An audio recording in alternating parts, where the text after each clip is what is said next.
मोहम्मद सिराज या फिर हर्षित राणा।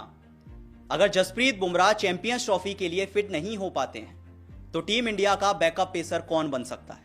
क्या वो हर्षित राणा होंगे जिन्होंने अभी इंग्लैंड सीरीज में अपना ओडीआई डेब्यू किया है, या फिर वो मोहम्मद सिराज होंगे जिन्हें चैंपियंस ट्रॉफी के स्क्वाड में सिलेक्ट ही नहीं किया गया था?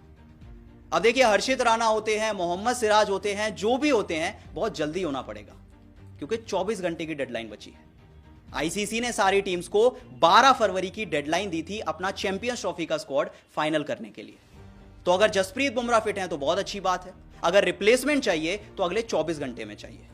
अब आप डिसाइड कर लीजिए कि वो कौन हो सकता है, क्योंकि शायद ये सवाल अगर मैं गौतम गंभीर से पूछूं तो वो हर्षित राणा की तरफ जाएंगे फॉर ऑब्वियस रीजन, और अगर मैं आपसे पूछूं तो शायद आपके मन में मोहम्मद सिराज का नाम आ सकता है। पर होंगे ये दोनों ही प्लेयर्स, क्योंकि अब सिर्फ एक हफ्ते का समय बचा है और टीम इंडिया को अभी तक नहीं पता है कि हमारा तीसरा पेसर कौन होने वाला है। क्योंकि जसप्रीत बुमराह के बारे में तो किसी को नहीं पता कि वो कहां पर हैं, वो क्या कर रहे हैं, वो फिट हैं, वो नहीं है, किसी को नहीं पता। हर दूसरे दिन एक अपडेट आ जाता है। कोई कहता है कि जसप्रीत बुमराह भाई साहब बेड रेस्ट पर हैं, कोई चांस ही नहीं है कि वो चैंपियंस ट्रॉफी खेल जाए।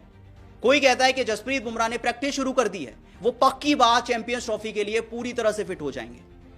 लेकिन किसी भी रिपोर्ट पे आप भरोसा नहीं कर सकते और बैकअप पेसर तो आपको चाहिए। अब चाहे वो मोहम्मद सिराज हो जाए, चाहे वो हर्षित राणा हो जाए, कोई भी हो जाए, पर आपको बैकअप पेसर चाहिए और 24 घंटे के अंदर चाहिए।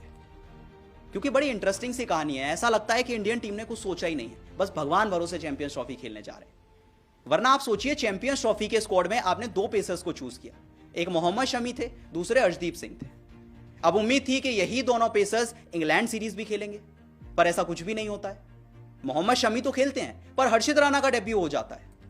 अब सवाल उठा कि अगर हर्षित राणा पे आपको इतना ही भरोसा था तो चैंपियंस ट्रॉफी ले जाते, और अगर नहीं लेकर गए तो उस खिलाड़ी को खिलाते, यानी कि अर्शदीप सिंह को, जो चैंपियंस ट्रॉफी खेलने वाला है। खैर, परफॉर्मेंस भी देख लेते हैं एक बार, क्योंकि हर्षित राणा ने भले ही विकेट चटकाए हैं पर इकोनॉमी उनका अच्छा नहीं है। पहले मुकाबले में हर्षित राणा ने 53 रन देकर 3 विकेट लिए 8 के इकोनॉमी से। दूसरे मुकाबले में हर्षित राणा ने विकेट सिर्फ 1 लिया, 62 रन दे दिए 7 के इकोनॉमी से। तो क्या एक ऐसे बॉलर पे आप भरोसा जताएंगे जिसने 2 ओडीआई मैचेस खेले हैं और सीधा चैंपियंस ट्रॉफी खेल जाएगा? अच्छा, मोहम्मद शमी जो 1 साल के बाद अपनी ओडीआई क्रिकेट में वापसी कर रहे हैं, उन्होंने भी इंप्रेस नहीं किया है। पहले मुकाबले में 38 रन देकर 1 विकेट, 5 का इकोनॉमी था, और दूसरे मुकाबले में 66 रन देकर 1 विकेट, 8.5 का इकोनॉमी। अब आपका तो नहीं पता, पर एक्सपर्ट्स को नहीं लगता। स्पेशली अगर बात करें इंडिया के फॉर्मर सिलेक्टर अतुल वासन की, तो उन्हें लगता है कि अगर जसप्रीत बुमराह फिट नहीं होते हैं तो मैं हर्षित राणा को नहीं, मैं मोहम्मद सिराज को खिलाऊंगा। उन्हें लगता है कि मोहम्मद सिराज के पास वो एक्सपीरियंस है, वो 100 से ज्यादा मैचेस खेल चुके हैं, आपको उनकी तरफ जाना चाहिए, हर्षित राणा की तरफ नहीं। मैं आपको बताता हूं उन्होंने स्टेटमेंट में क्या कहा। उन्होंने कहा कि देखिए, जसप्रीत बुमराह ने जो ऑस्ट्रेलिया में करके दिखाया, हमने उम्मीद नहीं की थी। जितने लेवल पे उन्होंने करके दिखाया, हमने बिल्कुल उम्मीद नहीं की थी।